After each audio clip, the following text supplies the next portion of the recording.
हालांकि Ramsay brothers को भारतीय हॉरर फिल्मों के मार्गदर्शक ज़रूर कहा जाता है, लेकिन वास्तव में भारतीय हॉरर फिल्मों ने अपना सफ़र 1949 में कमाल अमरोही साहब की फिल्म महल से शुरू किया था।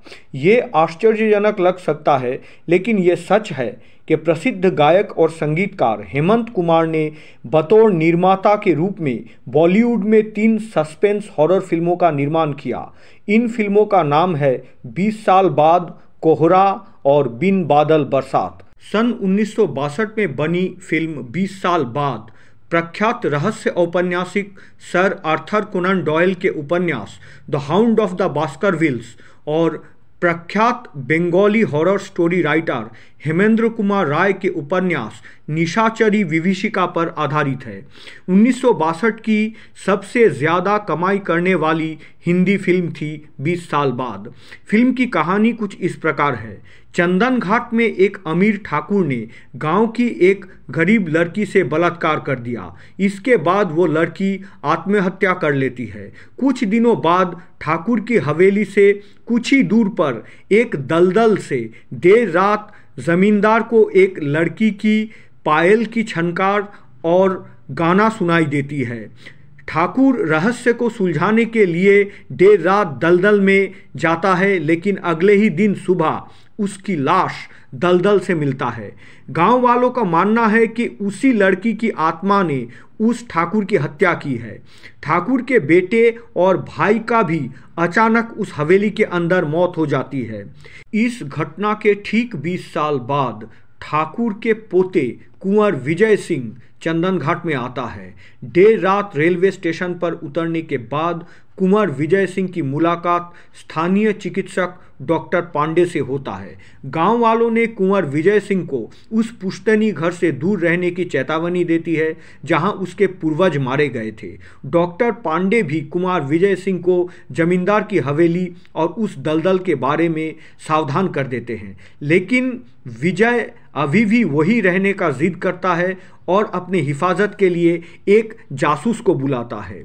एक रात कुंवर विजय सिंह ने भी दलदल से एक स्त्री स्वर में एक रहस्यमयी गीत की गूंज सुनता है।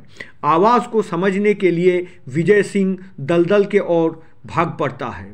इसी तरह फिल्म की कहानी आगे बढ़ती है और रहस्य और गहराता है। 20 साल बाद एक cult classic suspense thriller movie है। इसे हेमंत कुमार द्वारा निर्मित किया गया था और निर्देशक के रूप में बीरेन नाग की भी ये पहली फिल्म थी। फिल्म में विश्वजीत, वाहिदा रहमान, मदन पुरी और असित सेन मुख्य भूमिका में है।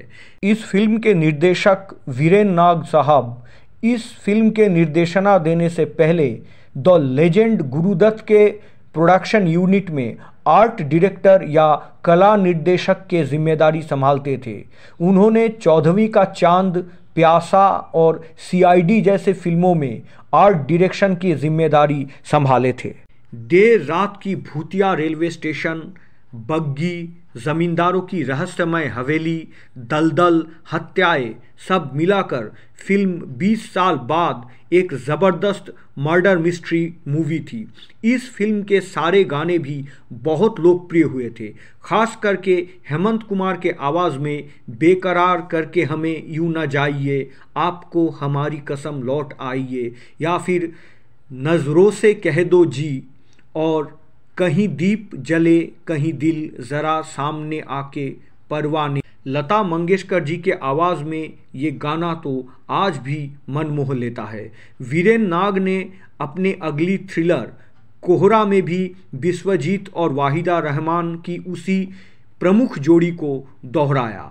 सन 1989 में प्रख्यात निर्माता निर्देशक राजकुमार कोहली साहब ने मिथुन चक्रवर्ती, डिम्पल कपाडिया, अनुपम खेर और मीनाक्षी शेषाद्री को कास्ट करके सेम टाइटल 20 साल बाद नामक एक हॉरर मूवी का निर्माण किए थे। अगर आपने अभी तक फिल्म 20 साल बाद नहीं देखी है तो कम से कम इसे एक बार ज़रूर देख लीजिए।